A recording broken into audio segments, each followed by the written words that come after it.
Halo teman-teman, kembali lagi di video saya ya. Kali ini saya sedang menyelenggarakan workshop perpajakan bagi organisasi non-laba nih teman-teman.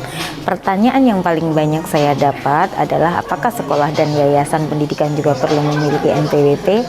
Ayo kita pelajari lebih jauh.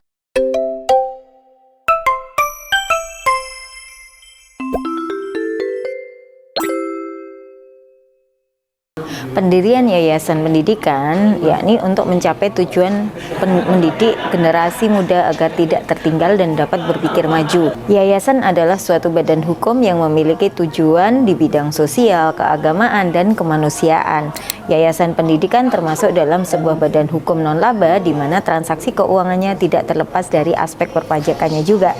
Misalkan aliran uang yang masuk ke yayasan pendidikan seperti dana swadana, dana dari pemerintah, atau sumber dana lainnya. Selain ada dana yang masuk, tentu ada juga dana keluar yang biasanya digunakan untuk belanja barang, belanja jasa, belanja modal, maupun untuk belanja pegawai. Wajib pajak yayasan yang bergerak di bidang pendidikan atau sekolah secara umum memiliki kewajiban ini nih teman-teman.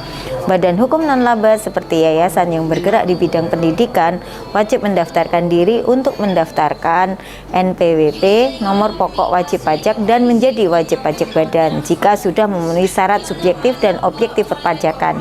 Setiap yayasan pendidikan yang berupa organisasi non-laba diharuskan mendaftarkan diri pada kantor Direktorat Jenderal Pajak DJP untuk dicatat sebagai wajib pajak dan mendapatkan nomor pokok wajib pajak. Kemudian dalam menjalankan kewajiban perpajakan yayasan, sekolah, atau pendidikan harus dilakukan penghitungan dan pelaporan pajak terutang berupa pajak penghasilan pasal 25 dan PPh pasal 29. Sedangkan untuk pemotongan dan pemungutan pajak withholding tax terutang akan didasarkan pada pajak penghasilan PPh pasal 21, pasal 22, serta pasal 23. Kalau sudah memiliki kewajiban pajak, lalu apa saja aspek perpajakan yayasan pendidikan? Dalam pajak yayasan pendidikan, ada sejumlah aspek pajak yang perlu diperhatikan. Kali ini saya akan bahas 7 aspek perpajakan bagi yayasan ya teman-teman. Pertama, wajib pajak mempunyai kewajiban potong, setor, dan lapor pajak penghasilan pasal 21 atau kegiatan yang merupakan objek pajak PPh 21 seperti gaji, guru, dan karyawan lainnya, serta PPh pasal 21 atau jasa pembangunan gedung yayasan pendidikan tersebut.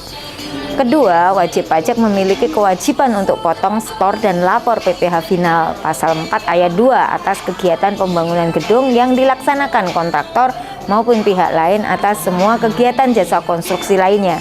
Yang ketiga, wajib pajak memiliki kewajiban setor dan lapor SPT tahunan PPh badan atas sisa lebih atau laba yayasan yang asalnya dari objek pajak bila setelah dalam jangka waktu 4 tahun tidak dipakai untuk kebutuhan pembangunan gedung dan sarana prasarana yayasan pendidikan. Yang keempat, wajib pajak tidak memiliki kewajiban setor pajak penghasilan pasal 29 SPT tahunan PPh badan apabila dalam jangka 4 tahun sisa laba yayasan pendidikan dipakai untuk membuat pembangunan gedung dan sarana prasarana. Namun, wajib pajak berkewajiban melakukan pelaporan SPT tahunan PPh badan nihil. Kelima, wajib pajak memiliki kewajiban potong setor dan lapor PPh pasal 23 atas kegiatan memang termasuk objek pajak pasal 23, misalnya sewa kendaraan, jasa catering, jasa konstruksi, dan jasa lainnya objek pajak penghasilan pasal 23 lainnya. Yang keenam, wajib pajak memiliki kewajiban setor dan lapor PPh pasal 25 bulanan bila ada pajak penghasilan pasal 25 yang harus disetorkan. Tetapi bila tidak ada, wajib pajak hanya wajib lapor setiap bulan dengan batas waktu penyetoran yaitu pada tanggal 15 dan batas waktu lapor tanggal 20 bulan berikutnya.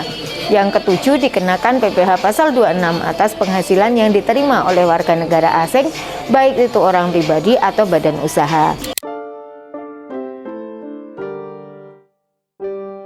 Kebanyakan pajak yang dikenakan pada yayasan pendidikan yaitu jenis pajak penghasilan dengan ketentuan sesuai pasal 4 ayat 1 dan Undang-Undang pajak penghasilan. Yang pertama, penghasilan atau tambahan ekonomis yang diterima atau diperoleh dari usaha pekerjaan, kegiatan atau jasa, termasuk ada uang biaya pendaftaran dan uang pangkal, uang seleksi penerimaan peserta pendidikan, uang pembangunan gedung atau pengadaan prasarana atau pembayaran lainnya dengan nama apapun yang berkaitan dengan keberadaan peserta pendidikan, uang sumbangan, pembinaan, pendidikan atau SPP, uang SKS, uang ujian, uang kursus, uang seminar atau lokar karya, dan lain sebagainya. Penghasilan dari kontrak kerja dalam bidang penelitian dan lain-lain. Penghasilan lainnya yang berkaitan dengan jasa penyelenggaraan pengajaran atau pendidikan atau pelatihan dengan nama dan dalam bentuk apapun. Yang kedua, sewa dan imbalan lain berkaitan dengan penggunaan harta.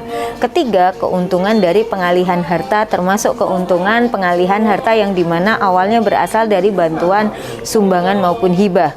Kalau yang bukan objek pajak yayasan pendidikan, apa saja ya teman-teman? Yang pertama, bantuan atau sumbangan termasuk yang berasal dari pemerintah. Yang kedua, harta hibahan yang diterima atau diperoleh oleh yayasan atau organisasi yang sejenis sebagai badan keagamaan atau pendidikan atau sosial sebagaimana yang dimaksud dalam KMK nomor 604 KMK 04 1994 selama tidak ada hubungan dengan usaha, kerjaan, kepemilikan atau penguasaan antara pihak yang memberi dengan pihak yang menerima. Jika bantuan atau hibah tersebut berupa harta yang dapat disusutkan atau diamortisasi, harta tersebut wajib dibukukan oleh pihak yang menerima sesuai dengan nilai sisa buku pihak yang memberikan. Ketiga, dividen atau laba yang diterima atau diperoleh yayasan yang sejenis dari penyertaan modal pada badan usaha yang didirikan dan bertempat berkedudukan di Indonesia. Nah, ini nih yang paling banyak ditanyakan. Sebagai badan hukum yang digunakan untuk mencapai tujuan di bidang keagamaan, sosial, dan kemanusiaan, yayasan yang cenderung bersifat non-laba ternyata tetap dikenakan kewajiban perpajakan ya teman-teman. Salah satu kewajiban perpajakan yang dibebankan kepada yayasan yaitu pajak penghasilan.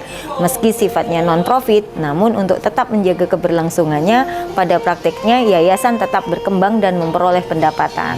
Kedudukan yayasan sebagai subjek pajak juga dipertegas dalam penjelasan pasal 2 huruf B Undang-Undang Nomor 7 Tahun 1983 tentang pajak penghasilan beserta perubahannya yang menyatakan bahwa yang dimaksud badan sebagai subjek pajak ialah sekumpulan orang dan atau modal yang merupakan kesatuan baik yang melakukan usaha maupun tidak melakukan usaha termasuk yayasan. Oleh karena itu, yayasan tetap dapat dibebankan pajak penghasilan. Maka dari itu, yayasan harus memiliki NPWP. Pada laman Direktorat Jenderal Pajak juga menegaskan bahwa badan non-profit seperti yayasan juga wajib memiliki NPWP. Nah, itu tadi ya teman-teman sebagai pembahasan tentang pajak bagi yayasan. Video selanjutnya kita bahas apa nih teman-teman? Coba komen ya, saya akan bahas di video selanjutnya. Sampai jumpa di video selanjutnya ya. Jangan lupa like, komen, dan subscribe ya teman-teman. Salam sehat dan salam growth mindset.